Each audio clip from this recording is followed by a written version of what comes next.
Thank you for turning to page 121. Well, I did a video not too long ago about NPCs in Traveler and where you get them from, and I featured these two books, 1001 Characters, Supplement Number 1, and Supplement 4, Citizens of the Imperium. And in that video, I showed a little bit about these books, and I just kind of glossed over these books. And then when I finished the video, I kept reading the books and went, you know what, I'm going to cover these books by themselves. So these are two great sources for NPCs, or if you're in a pinch, for player characters.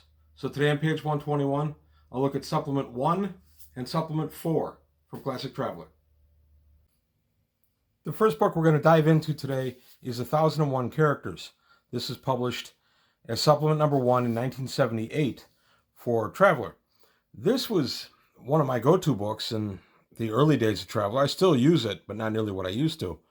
Simply because if I had a Traveler game to come up with, and for whatever reason I didn't have a lot of time, I could just go to a random page here and pull up a character. And they didn't have to be non-player characters. I'd just pull it up and use it as a player character. So here we start the book. It tells us what a character is in D&D, or in Traveler. And the interesting thing is, this was 1978. People still didn't really know what role-playing games were. I wasn't even into D&D, let alone Traveler by this point. But then the book goes ahead and it breaks them out by service. These are all the existent services that a character could have been involved with in Traveler at the time. So we get the Navy, and we get a bunch of people in the Navy. With apologies to our good friends from the disco era, the Village People in the Navy. So we get people in the Navy. We get 136 of them. There's a lot to draw from here, and they're not all just generic characters. They move it around a little bit. They call them Lieutenant, Starman, Lieutenant Commander, Admiral. So pretty much whatever you would need, you can find in this book. Now we go to the next one, which is the Marines. And there we go. We have the same kind of deal for the Marines. We've got them all listed out with their stats and with their skills. So if you need somebody who is a Marine captain, okay, here we go. He's in one term only. He's 22 years old. Must just come out of officer school. And then you can go on and get somebody maybe a little more. Here's a force commander who is 50 years old. He served 8 terms. He's all the way down to a 1 strength. So, yeah, he's seen some service. But, again, you got a nice cross-section of characters for the Marines. And, again, it looks like 136. Now we go to the Army. So that's how the entire book is laid out. It's simply all these stats, all these skills brought together for the quick reference for the Game Master. So you can go ahead and pull up the characters that you need quickly. I used to keep this right at my fingertips when I would run my games. And if I got stuck for something, an unexpected NPC, I would just pull this out and I would quickly use it there. I've since become a little more skilled at GMing, so I don't keep this book right at my fingertips anymore. I just kind of wing it on the fly in the game, and then I flesh the character out after the game in preparation for the next game. So while I still love this book, I don't use it nearly as much as I used to. Here we go. Here's a bunch of scouts. This is one of the first places that I go to if I need a quick player character. Scout still is the most popular at my table. If you saw my video on dying in character generation on Traveler, you know that Scout was a popular one with both my sons. So here we go. We're halfway through the book. We've got a whole listing of Scouts. Again, 136 of them. Now we go to Merchants. I don't use Merchants as much. I really have... it's infrequent that a player wants to be a merchant, but they make great NPCs. As contacts for you to get cargo, as someone that you get aboard their ship, take passage aboard their ship. Merchants are just really valuable to have. This section is very valuable. Then we go to the others, the famous others. These are the ones that don't quite fit into any of the categories. Kind of the default drafting branch that Traveler had back then. And you just get a bunch of street people, street thugs, that kind of stuff. These would be toughs you might meet in a bar, something like that. 136 again. And then we get a nice little section called Chance Encounters, where basically these are just random encounters. You have enough here with their stats and everything to know, here's they're armed. You can go ahead and you can pull up one of these. I go to trooper number 34. There are his stats. He's 26, 2 terms. He's got a rifle. I can go ahead and I can make him an encounter at this point, and if there's combat, I've got all the information I need. Here we go to policemen, now to just generic thugs. And the thugs, there are 44 of those.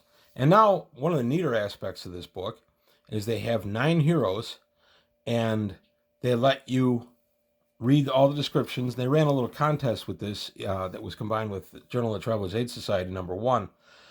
And they go ahead and they say, okay, you tell us who all these guys are. So you've got the heroic adventurer, the hero of the galaxy, rapscallion gambler, homeless wanderer, test pilot extraordinaire, remittance man, naval intelligence officer, avenger, and the tiger. And then you go ahead and you figure out which character from science fiction novels these guys were. So there's a little contest that they did, and then they published the results in the next book we're going to talk about, Supplement 4, Citizens of the Imperium. Supplement 4, Citizens of the Imperium, was published in 1979. I had both of these books as part of my early go in Traveler. These were both still on the shelves when I started playing Traveler in 81. So I grabbed these both quickly because I realized that I needed the help, all the help I could get. D&D NPCs are important, and you'll usually flesh them out. And that's what I had done to this point. But I found that there are actually more NPCs that you encounter in an average Traveler game. And I found these very, very convenient for that end of it. So here we go. The introduction again, the player characters, and then the heroes and villains chapter at the end, which I'll show you. Now they talk about player characters here. The characters and their generation systems given here are also suitable for player characters should the referee and the players decide. They're used just the same manner as the others. So if you, for whatever reason, only had this book handy and you didn't have book 1 for Traveler, you could go ahead and use the skills out of here. So here we get the character generation again, and how you're going to make up your character, what the character types were: pirates, belters, sailors, diplomats, doctors, flyers, barbarians, bureaucrats, rogues, nobles, scientists, and hunters. So that's what was available in 1979. One of my earliest Traveler characters was a barbarian that I named Rat Crusher. Rat was his first name, 2 T's. And he had mustered out of the barbarians, or he mustered out with some money, and he got himself a Gauss rifle. So he walked around just shooting things with his Gauss rifle. I didn't play him much, but it was a fun character. So here we go through the rest of the character generation. And this introduces some bow weapons, not really covered to this point in Traveler. So you get some information on that. And then we get game effects for the different types of craft that are called out here. And we get a look at some of the ships: a safari ship, the lab ship, and the seeker. So this is just kind of a mini character generation thing. It's curious that it's there. It's such a lengthy part of the book. It's 15 pages. You wouldn't be playing Traveler, presumably, unless you had book 1. So I was a little confused, but it was 1979, so I'm sure that there was logic that's just lost to me. So if anybody could think of a reason why they would have reiterated all the character generation in a supplement like this, let me know. I'm not familiar with why it would have been done this way, but hey, it's convenient. And now we go to bow weapons. These are weapons that had not really been called out yet in Traveler. And now we go to the characters. Here we go, a bunch of pirates, just called pirates. So we get a pirate corporal, pirate sergeant, whatever you need. And who doesn't know, or who can get through Traveler without pirates? Belters. I love belters. Belters are one of my favorite character, not classes. I don't want to say classes. I get yelled at when I say classes. One of my favorite professions in Traveler. So belter. Sailors. This would be wet sea sailors. Diplomats. Let me check that on wet sea. Yeah, members of the wet Navy. Diplomats. Another one that's kind of undervalued sometimes when you're running a game. Having a diplomat and needing one quickly can come up in the game, and this is a nice handy section to have. And doctors, yeah, NPC doctors. I've had a few players play doctors. They generally find those characters to be kind of on the dull side. They tend never to be involved in any kind of conflict, and they tend to stay on the ship. So it's good to have NPC doctors handy. Flyers. These would be flyers in a planetary air force. So this would be the airborne, not leaving the atmosphere. Barbarians. Dave the Barbarian. Yep, he's here. Barbarian. Barbarians can be a lot of fun. They don't really fit too well in Traveler, but they can be a lot of fun. Bureaucrats. Who doesn't need a bureaucrat? There's a bunch here. And you can have different professions. You've got the clerk, assistant manager, director, supervisor. So any level of bureaucrat you need, you can find. And then rogues. There you go. Why not? You look like a nerve herder, you may as well be a rogue. Nobles. Nobles are very common in Traveler. It's good to have a quick reference for NPC nobles. Scientists, also another thing that in the Traveler background all the time. Hunters, I haven't used a ton. I'm sure that there are many uses for them. It's just I've never really dealt with a safari ship or had players want to go on a hunt, so I've never really dealt with hunters. And now we go to the heroes and villains section. Again, this one is a little more fleshed out, a little bit better than the other one. And it's only 8 this time instead of 9. And then we get the young farm boy, the special agent, sergeant major, doctor surgeon, diplomat, imperial leader, scoundrel, and commissioner.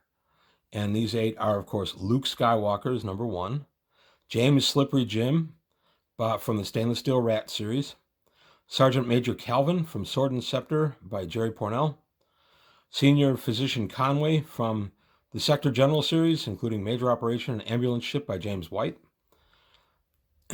James Retief from the Retief series, including Galactic Diplomat and Retief's War. Lord Darth Vader is number 6, right here, Imperial Leader from the Star Wars series. Harry Mudd, Harcourt Fenton Mudd. He is number 7, the Scoundrel from the original Star Trek series. And Simon Artrap from The Stars Like Dust by Isaac Asimov. And then we have the previous characters, the 1,000 here. Number 1 was John Carter of Mars. Number 2, Kimball Kinnison from the Lensman series. 3, Jason Denault from the Death World trilogy. That's a good trilogy, by the way. Earl Dumarest from the Dumarest Saga. Beowulf Schaefer from At the Core and Other Stories of Known Space by Larry Niven. Good character, good set of books. Anthony Villiers from Starwell and The Third Revolution by Alexei Panshin. I'm not familiar with that one. Dominic Flandry from the Flandry series by Paul Anderson. Kurth Gerson from The Killing Machine, one of the 5 Demon Prince novels by Jack Vance. Jack Vance was also a deep influence on early Dungeons & Dragons. Vecna is an anagram for Vance. And Gully Foyle from The Stars My Destination by Alfred Bester. So I was wondering if Bester from Babylon 5 was named for, if this for Alfred Bester. I'm willing to bet it is. I believe Bester's name is Alfred Bester in the series. So if anybody knows that for sure, let me know. But I'm pretty sure that that was a nod to Alfred Bester for this book. So that's it for this supplement. These were both commanding the princely sum of about $6 each back in the day. They're available in Drive-Thru-RPG as PDFs. You can also get them on a thumb drive or CD-ROM from Mark Miller's Far Future Enterprise page. Very valuable to have. You could even get the PDF of these and just have it on your tablet next to you while you're playing the game.